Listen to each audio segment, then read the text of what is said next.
नमस्कार बच्चों, मेरे चैनल विद्या मंदिर में आपका स्वागत है। आइए आज हम आपको उपसर्ग के विषय में बताते हैं। वे वर्ण या वर्ण समूह जो किसी शब्द के पहले जुड़कर उस शब्द के अर्थ में विशेषता उत्पन्न कर देते हैं या उसके अर्थ को बदल देते हैं, उपसर्ग कहलाते हैं।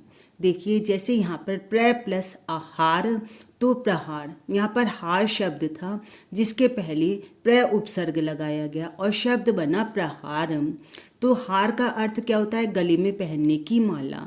जब हमने यहाँ पर हार का बिल्कुल अलग अर्थ है, जब हमने उससे पहले प्र उपसर्ग लगाया तो हमने जैसे भी आपको बताया कि उसके अर्थ को बदल देता है। तो प्र उपसर्ग लग के हार का अर्थ ही बदल गया। प्रहार का मतलब है किसी को मारना, किसी पर प्रहार करना।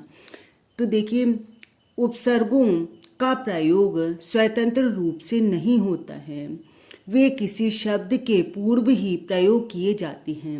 मतलब जैसे प्र है, यह उपसर्ग है, इनका स्वतंत्र रूप से प्रयोग नहीं होता है, कभी भी अलग से प्रयोग नहीं होता है। वे किसी शब्द के पूर्व में जुड़कर, जैसे हार शब्द के पहले जुड़कर यहाँ पर तभी इनका प्रयोग किया जाता है।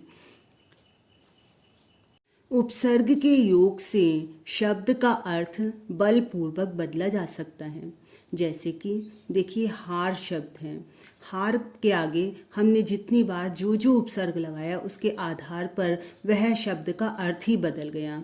देखिए, जैसे कि हार से पहले प्र उपसर्ग लगाकर प्रहार, किसी को मारना। हार से पहले वी उपसर्ग लगाकर विहार, कहीं पर विहार करना। रहना, घूमना। निहार, किसी को निहारना। परिहार और संहार, इन सब में ही हार से पहले अलग अलग उपसर्ग लगाकर अर्थ में परिवर्तन हो गया। तो ठीक है कि उपसर्ग के योग से शब्द का अर्थ बलपूर्वक बदला जा सकता है। अब आपको हम अलग अलग किस प्रकार से उपसर्ग होते हैं वह बताएंगे। हिंदी में 3 प्रकार के उपसर्ग प्रयुक्त होते हैं। पहले संस्कृत के और दूसरे हिंदी के तथा उर्दू और फारसी के। सबसे पहले आपको संस्कृत के उपसर्ग बताते हैं।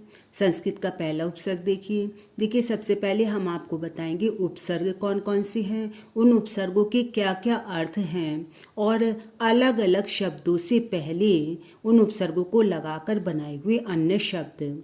देखिए, सबसे पहले प्र उपसर्ग है और उसके अर्थ देखिए, अधिक, ऊपर, आगे आदि। और फिर अलग अलग शब्दों से पहले प्र उपसर्ग लगाकर बनाए हुए नए शब्द। देखिए, जैसे हार से पहले लगाया तो प्रहार, कार से पहले प्रकार और प्रणाम। इस तरह से अलग अलग आपको नए उपसर्ग हम बताएंगे और उन उपसर्गों को मिलाकर बने हुए अन्य शब्द तथा उनके अर्थ बताएंगे। परा अर्थ देखिए, विपरीत, पीछे, उल्टा। परा उपसर्ग लगाकर पराजय। पराक्रम। अप अर्थ हीनता, दूर, बुरा, विरोध। अप उपसर्ग लगाकर वाद में अपवाद, अपकीर्ति, अपमान। सम उपसर्ग अर्थ अच्छा, साथ, समान। और कल्प में देखिए, संकल्प, संगम, संदेह। अनुपसर्ग अर्थ पीछे, समान, प्रत्येक। अब देखिए नया शब्द भव शब्द में अनुपसर्ग लगाकर अनुभव, इसी प्रकार अनुग्रह, अनुसरण। अवउपसर्ग अर्थ दूर, अनादर, नीचे। अवगुण, अवतार, अवनति। निस उपसर्ग अर्थ बिना, रहित। अब देखिए, निष्कपट, निश्छल। इसी प्रकार निरुपसर्ग बिना, रहित। शब्द बना निर्दोष, निराकार।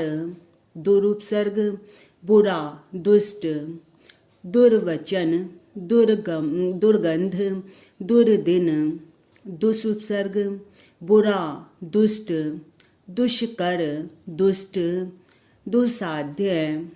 विउपसर्ग विशेष, अभाव, भिन्न। देखिए, विराम, वियोग, विज्ञान। अब देखिए, आंग उपसर्ग अर्थ सीमा, ओर, समेत। शब्द देखिए, आजन्म, आक्रोश, आभार। नि उपसर्ग अर्थ देखिए भीतर, नीचे, बाहर। निडर, निर्जल, निश्चय।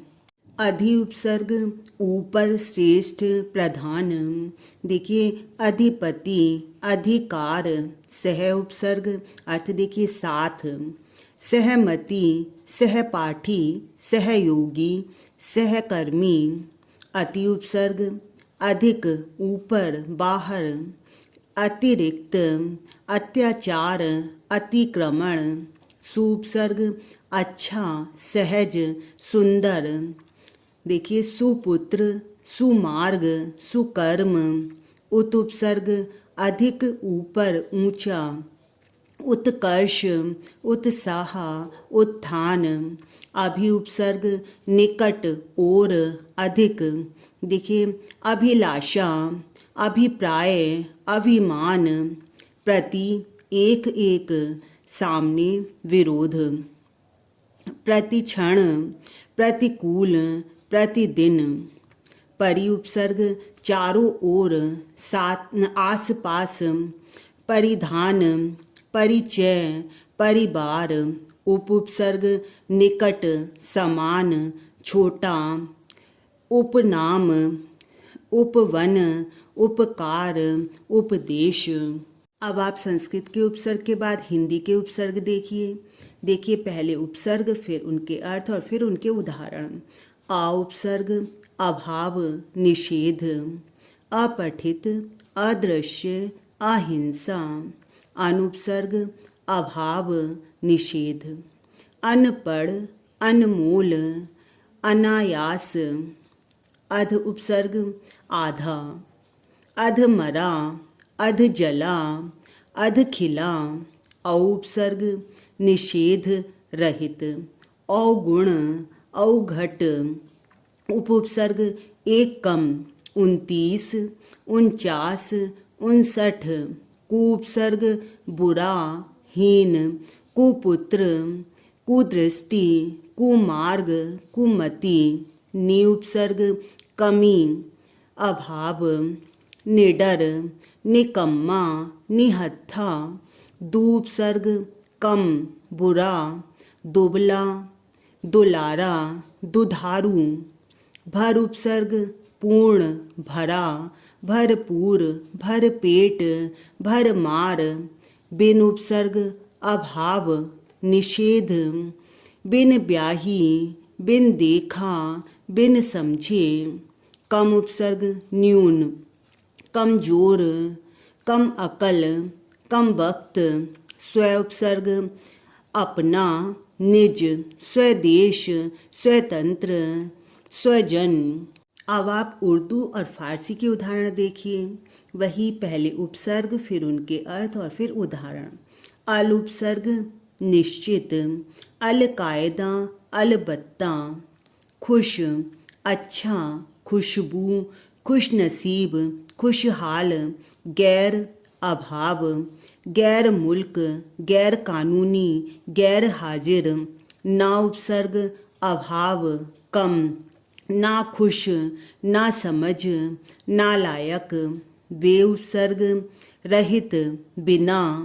बेकसूर, बेशर्म, बेदर्द। बद उपसर्ग बुरा, बदनाम, बदकिस्मत, बदमाश। ला उपसर्ग रहित, निषेध, लाचार, लापरवाह, लाइलाज। सर उपसर्ग श्रेष्ठ, मुख्य, सरताज, सरकार, सरदार। हम उपसर्ग समान, हमदम, दर्द, हम सफ़र, हमराज। हर उपसर्ग प्रत्येक, हर दिन, हर देव, हर साल। दर उपसर्ग में, दरमियान, दरकार, दरअसल। बच्चों, मुझे उम्मीद है कि आपको उपसर्ग अच्छी प्रकार से समझ में आए होंगे। आप इन्हें अच्छी प्रकार से ध्यान से सुनिए, समझिए और याद कीजिए, क्योंकि परीक्षा बहुत ही करीब है। आप मेरी वीडियोस को लाइक और शेयर कीजिए। यदि आपने अभी भी सब्सक्राइब नहीं किया है तो लाल बटन को अवश्य दबाइए। धन्यवाद।